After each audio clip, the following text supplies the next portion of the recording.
તો હાલો અમારો નવો વિડીયો આવી ગયો છે તો વિડીયો બનાવી દેજો છેલ્લે લગીને જોજો લાઈક કરજો શેર કરજો સબસ્ક્રાઈબ કરજો જો આપણા અભયભાઈ છે અને આપણા વિશાલભાઈ આપણે હાર્દિક ના કરે ભાઈ તો ધ્યાન રાખજો બનાવી લો આ જો આપણા હાર્દિકભાઈ છે ફોન કાઢે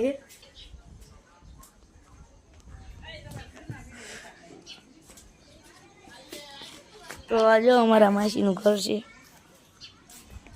બસ હાલો આપણે તમે હવે તમને અમારું તળાવ બતાવી જો અમારું તળાવ તો આ ભાઈ જો નાના છોકરાનું લઈને રમવા માંડ્યો જો જો જો જો જો જો જો જો જો જો જો જો આ ગાડી અબલાની ખટારા ગાડી છે એમાં અહીંયા 5 લાખનું લોન લીધી છે મારી ગાડી